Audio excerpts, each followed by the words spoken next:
যাক বাবা, জ্বর প্রায় কমেছে। ছোট মা, মামুনি, তোমরা সবাই এবার ঘুমোতে যাও, আমি আছি ওর পাশে। ধ্রুব ঠোঁট উল্টালো, বিড়বিড় করে বলল, এলেন আমার ডাক্তারনি। ধীর প্রশান্ত হাসলো পূর্ণতা এই রুমে থাকবে শুনে, কিন্তু সায়রা তীব্র আপত্তি জানালেন। না না, তুই কেন থাকতে যাবি? তুই ঘরে যা, আমি থাকবো। দরকার হবে না ছোট মা, আমি পারবো।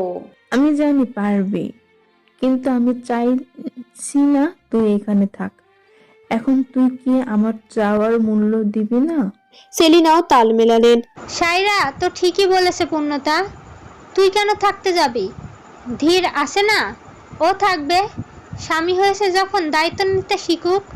তুই চল, সায়রাও চলো, ওঠো। ধীরের মেজাজ খারাপ হলো, কিন্তু টো শব্দ করলো না। এখন কিছু বলতে গেলেই সবাই ঝাঁক বেঁধে ঝাঁপিয়ে পড়বে তার উপর। সারা যেতে চাইলেন না, মেয়েকে অসুস্থ রেখে ঘুম আসবে, কিন্তু সেলিনার চোখের ইশারায় বোঝালেন এখন ধীর আর মিশ্রার কাছাকাছি থাকা উচিত। বুঝতে পেরে সায়রাও আর দ্বিমত করলেন না। সবাই একে একে বের হয়ে গেল ঘর ছেড়ে। যেহেতু জ্বর কমেছে তাই মেহবুবও আর ফোন করেননি হাসপাতালে। পূর্ণতা যেতে নিলে ধীর উদ্বেগ নিয়ে বলল, তুই কেন যাচ্ছিস? তুই থাক না পূর্ণা। পূর্ণতার উত্তরের আগে ধ্রুব বলে উঠে, কেন ভাইয়া, ও থেকে কি করবে? মিশুর তো জ্বর কমেছে। ধীর মিনমিন করে বলল। না মানে, ওর যদি কিছু দরকার হয়। ধ্রুব সোজা সাপটা বলল, সেজন্যে তো তুমি আছো। স্বামীর থেকে বড় সেবার কে করতে পারে? এসো। ধীরের সামনেই পূর্ণতার হাত মুঠোয় নিল ধ্রুব। আঙ্গুলে আঙ্গুল ঝুঁকিয়ে ঘর থেকে বের হলো। ধীর কটমটে দৃষ্টিতে দেখলো ওদের প্রস্থান। বিছানায় ঘুমানো মিশ্রার দিকে চেয়ে ক্রুব্ধ কণ্ঠে বলল, এইসব তোর জন্য হয়েছে। চোখের সামনে ধ্রুব আর পূর্ণা ঘুরে বেড়াচ্ছি, আর আমি চেয়ে চেয়ে দেখছি। জ্বরটা কমে কেন গেল তোর? একেবারে মরে যেতিস, রাক্ষসী কোথাকার। পর মুহূর্তে সচেতন কণ্ঠে বলল, না না, আমি চেয়ে চেয়ে দেখতে পারবো না এসব। পূর্ণা আমার ছিল, আমারই থাকবে। রুমের বাহিরে আসা মাত্র পূর্ণতা ধ্রুবর হাত ঝাঁকি মারল। নিজের হাত ছুটিয়ে ঘরের দিকে হেঁটে গেল। প্রথম দফায় থতমত খেল ধ্রুব, বুঝতে পেরে মুচকি হেসে আওড়ালো। মহারানীর রাগ এখনো ভাঙেনি? তাহলে এক্ষুনি ভাঙছি। ধ্রুব পা বাড়াতে নিবে, এর মধ্যে পেছন থেকে একটা শক্ত কণ্ঠে ভেসে এলো। দাঁড়া ধ্রুব। ধ্রুব ফিরে তাকালো, ধীরকে দেখে বলল। হ্যাঁ ভাইয়া। ধীর এসে ধ্রুবর মুখোমুখি দাঁড়ালো, কোনো রকম ভনিতা না করে বলল, তুই এখন ওই ঘরে যাবি না ধ্রুব। আর গেলেও পূর্ণার থেকে 100 হাত দূরে থাকবি। ভুলেও পূর্ণাকে ছোঁয়ার, ওর কাছাকাছি যাওয়া বা ওর সাথে স্বামী স্ত্রীর সম্পর্ক তৈরি করার চেষ্টা করবি না। বড় ভাইয়ের লাগামহীন কথাবার্তায় ধ্রুব তাজ্জব বনে গেল। একটু একটু মেজাজ খারাপও হলো। চোখ ছোট করে বলল, তোর কথা ঠিক বুঝলাম না ভাইয়া। আমি আমার স্ত্রীর কাছে যাবো কিনা সেই সিদ্ধান্ত কি তুই দিবি?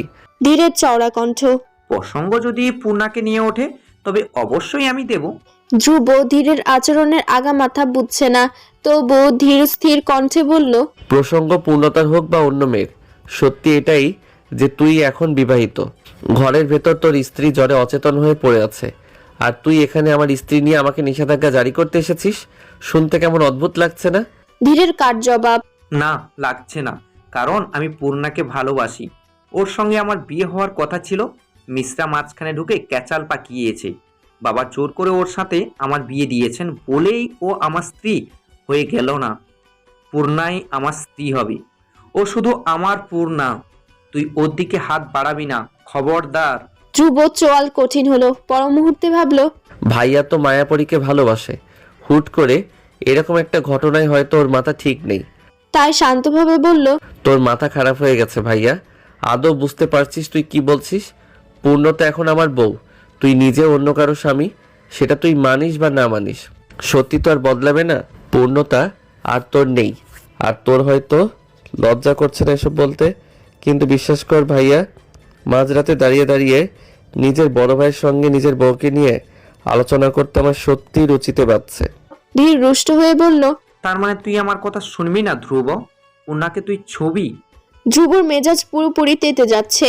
ধীর এসব কি বলছে খেয়াল আছে ওর? নিজের ছোট ভাই আর ছোট ভাইয়ের বউকে নিয়ে ছি। ধ্রুব নিজেকে যথাসম্ভব ঠান্ডা রেখে বলল, হোয়াটস রং উইথ ইউ ভাইয়া? হয়েছে কি তোর? রাত বিরাতে আজে বাজে না বকে রুমে যা। তোর বউ অসুস্থ, তাকে দেখ গিয়ে যা। ধ্রুব ফের হাঁটা ধরল। ধীর ক্রোধে উত্তেজিত হয়ে বলল, আমার কথাটা গ্রাহ্য করছিস না ধ্রুব?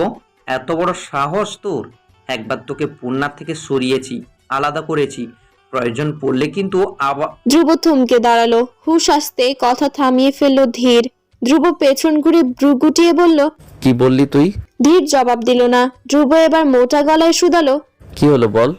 একবার সরিয়েছিস, আলাদা করেছিস, কি মানে এসবের? ধীর তাকালো, বুকের সঙ্গে দুহাত ভাঁজ করে বলল। মানে খুব সহজ, তুই আর পূর্ণা যে একে অন্যকে ভালোবাসিস আমি আগে থেকেই জানতাম। ধ্রুব কিং কর্তব্য বিমূঢ়, স্তব্ধ হয়ে চেয়ে আছে ধীরের দিকে। ধ্রুবর চেহারার এমন ভঙ্গি ভীষণ এনজয় করলো ধীর। একটু আগের কঠিন চোয়াল বিদ্রুপের হাসিতে বাঁকা হলো। না, ঠিক বিদ্রুপের নয়, এই হাসি এক স্বার্থপরের। তুই জানতি মায়াপরি আমাকে ভালোবাসে? ধ্রুবর কণ্ঠে অবিশ্বাস, দৃষ্টিতেও তাই। ধীর সময় না নিয়েই বলল। জানতাম তুইও যে ওকে ভালোবাসিস, তাও জানতাম। কেন, তুই কি ভাবলি আমি জানলে তোদের মাঝখান থেকে সরে দাঁড়াবো? তোকে আর পূর্ণাকে মিলিয়ে দিয়ে বলবো ভালো থাকিস, মহান হওয়ার জন্যে নিজের এত বছরের ভালোবাসার বলি দেব? ঠিক তোর মতো। ধ্রুব অবাক চোখে তাকালো। ধীর বাঁকা হেসে বলল। আমি সব জানি ধ্রুব, পূর্ণার সঙ্গে তুই প্রেম করবি আর আমার কানে সেটা পৌঁছাবে না, তবে দেরি হয়েছে জানতে। আরো আগে জানলে পদক্ষেপটা আগেই নিতেই পারতাম। তুই খুব চালাক ধ্রুব, আমার নাকের ডগায় পূর্ণার সাথে প্রেম চালালি, আমি বা বাড়ির কেউ ধরতেই পারিনি। অথচ দেখ, আমি যে পূর্ণাকে ভালোবাসি গোটা পরিবার বুঝে গেল। প্রথম প্রথম তোকে পূর্ণাকে কাছাকাছি দেখে আমার খারাপ লাগতো, কিন্তু অমলে নেইনি, ভেবেছিলাম পূর্ণা আমাকে ভালোবাসে। কিন্তু সেই দিন পয়লা ফাল্গুনে তুই আর পূর্ণা যেভাবে নাচছিলি, একে অন্যের দিকে তাকিয়েছিলি, তাতেই আমার সন্দেহ হলো। নিশ্চিত হতে পূর্ণার বান্ধবী রূপকে জিজ্ঞেস করলাম, ওর থেকেই শুনলাম তোরা দুজনেই দুজনকে ভালোবাসিস। রাগে আমার শরীরে রক্ত টকবক করে ফুটছিল তখন। তুই আমার ভাই না হলে তোকে পুঁতেই ফেলতাম মাটিতে। কত বড় সাহস তোর, তুই আমার পূর্ণার দিকে হাত বাড়াস? কিন্তু পরে ভাবলাম থাক, জোর জুলুম করে কি হবে, তোকে তো আমি চিনি। তুই যখন জানবি যে আমি পূর্ণাকে ভালোবাসি, তুই ফিল্মের হিরোর মতো সরে দাঁড়াবি, নিজের ভালোবাসাকে তুলে দিবি আমার হাতে। হলোই তাই, আমার প্ল্যানটা কাজে দিল। আমি সেদিনই তোকে ডেকে পাঠালাম, ইচ্ছে করে টেবিলের উপর ডায়েরি মেলে রাখলাম, তাও পূর্ণার ছবিটা যেখানে সেই পাতা। আর নিজেই গেলাম ওয়াশরুমে, তুই এলি, তারপর ঠিক যেমন চাইলাম তেমনই হলো। তোর চোখের ডায়েরিটা পড়লো, তুই গোটা ডায়েরি পড়েই বুঝে গেলি আমি পূর্ণাকে ভালোবাসি, তাও ছোটবেলা থেকে। ব্যাস, হিসেব মতো সরেও গেলি। ডায়েরি মেঝেতে পড়ে থাকতে দেখেই আমি বুঝে গিয়েছিলাম আমার প্ল্যান সাকসেসফুল। কষ্ট করে আর কিচ্ছু করতে হলো না। তারপর দিন পূর্ণাকে তোর ঘর থেকে কাঁদতে কাঁদতে বের হতে দেখে আমি যে কি খুশি হয়েছি তোকে বোঝাতে পারবো না। তুই ওকে ফিরিয়ে দিয়েছিস আমি জানতাম, কারণ তোদের সব কথা আমি বাইরে দাঁড়িয়ে শুনেছি। সবই ঠিক ছিল, পূর্ণা আমারই হতে যাচ্ছিল। মাঝখান থেকে ওই মিশু এসে আর বাবাও পূর্ণাকে তোর সাথেই বিয়ে দিলেন।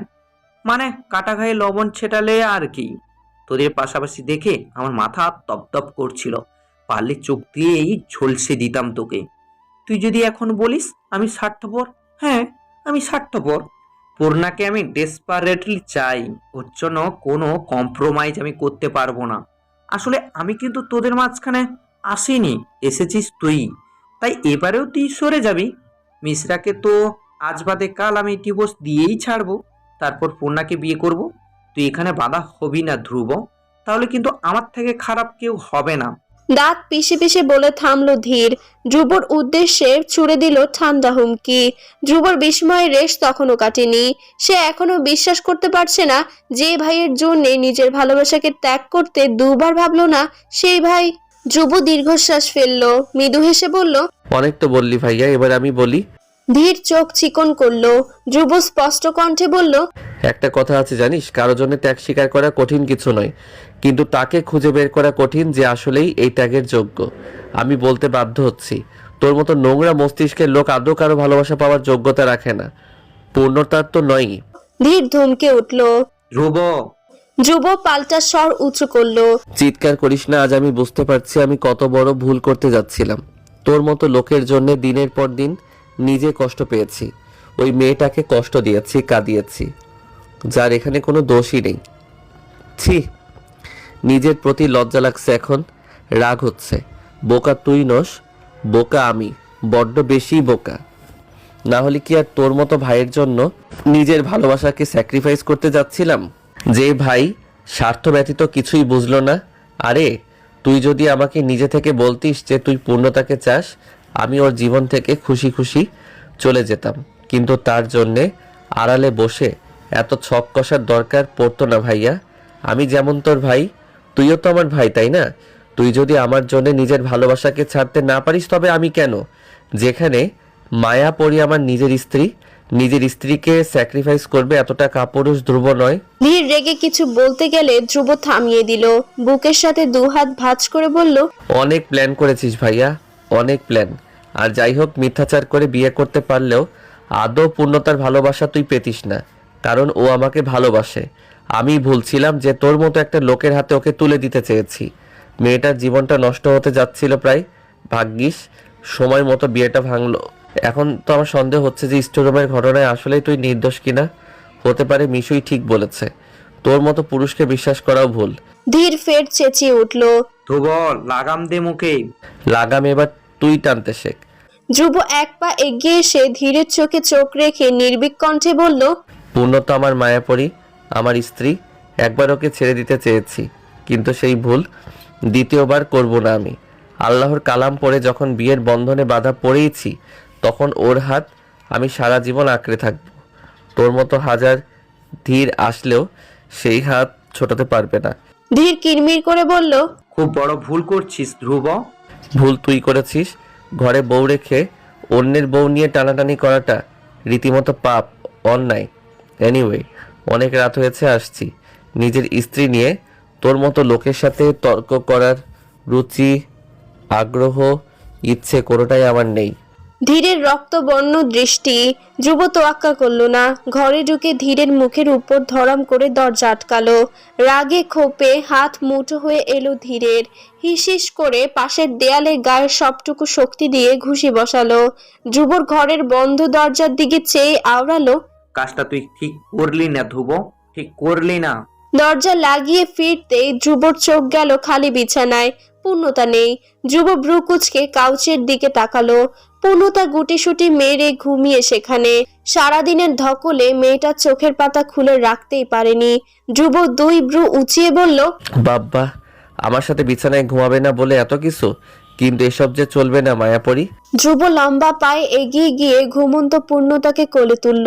ওকে এনে বিছানায় শোয়ালো। নরম তুলতুলে বালিশে মাথা ঠেকলো পূর্ণতার। ঘুম কাতরের মেয়েটা কিচ্ছু টের পেল না। ধ্রুব ওকে শুয়ে দিয়ে হাঁটু ভাঁজ করে মেঝেতে বসলো। পূর্ণতার মুখের দিকে নিষ্পলক চেয়ে থেকে বলল, তোমার মুখে এত মায়া কেন? একটু কম কম হতে পারলো না? তাহলে তো আর অন্যের সাথে নিজের বউকে নিয়ে যুদ্ধে নামতে হতো না আমার। পূর্ণতার এক হাত নিজের হাতের মুঠোয় তুলল ধ্রুব। নরম আঙ্গুল নাড়াচাড়া করতে করতে বলল, বিশ্বাস করো, ভুল করেও কখনো ভাবিনি ভাইয়া এমন করবে আমাদের সাথে। বুঝলে, কোনো দিনও ওই রকম একটা স্বার্থপরের হাতে তুলে দেওয়ার জন্যে তোমার থেকে দূরে যাওয়ার ভুল করতাম না আমি। ধ্রুবর কণ্ঠ ভেঙে এলো। চোখ চিকচিক করে উঠল। দীর্ঘ নিঃশ্বাস ফেলে ঝুঁকে গেল পূর্ণতার মুখের উপর। ঠোঁট ছোঁয়ালো কপালের মাঝ বরাবর। গভীর এক চুমু এঁকে সরে এলো। মাথায় হাত বুলিয়ে মুচকি হেসে বলল, আমার মায়াপরি, ভালোবাসি তোমাকে। পূর্ণতার ঘুম ভাঙল সকাল সকাল। নড়তে গেলেই গায়ের উপর পেল শক্ত কিছু স্পর্শ। নিভু নিভু চোখে তাকালো পূর্ণতা। ধ্রুবকে পাশে শুয়ে থাকতে দেখে ততটাও চমকায়নি যতটা চমকালো ধ্রুবর তাকে জড়িয়ে থাকা দেখে। রীতিমতো কাশি উঠে গেল পূর্ণতার। কাশির শব্দে নড়ে চড়ে উঠল ধ্রুব। ঘুম ভাঙল না তাও। শেষ রাতে ঘুমিয়েছে বিদায় ঘুম দু চোখে ঝেঁকে বসেছে এখন। ধ্রুব নড়ে অন্য পাশ ফিরে শুলো। ছাড়া পেয়ে পূর্ণতা শ্বাস ফেললো। এতক্ষণ আটকে ছিল যেন। বুকে হাত দিয়ে টের পেল ধিম ধিম শব্দ। সময় নিয়ে নিজেকে ধাতস্থ করে বিছানা থেকে নেমে গেল পূর্ণতা। ওয়াশরুম যাওয়ার সময় চোখ পড়ল ড্রেসিং টেবিলের আয়নায়। পূর্ণতা দাঁড়িয়ে গেল। গায়ে বেনারসিটা আছে, অথচ গয়না নেই। কিন্তু ঘুমানোর সময় তো সবই ছিল। পূর্ণতার তখন খেয়াল পড়ল গয়না সব ড্রেসিং টেবিলের উপরে রাখা। তার মানে এগুলো ধ্রুব খুলেছে। ও হ্যাঁ, সে তো কাউচে ঘুমিয়েছিল কাল। বিছানায়ও নিশ্চয়ই এই লোক নিয়েছে। পূর্ণতা ঘাড় ঘুরিয়ে ধ্রুবর দিকে ফিরল। ভেঙচি কেটে বিড়বিড় করল, এতগুলো দিন কাটিয়ে এখন দরদ দেখাচ্ছে।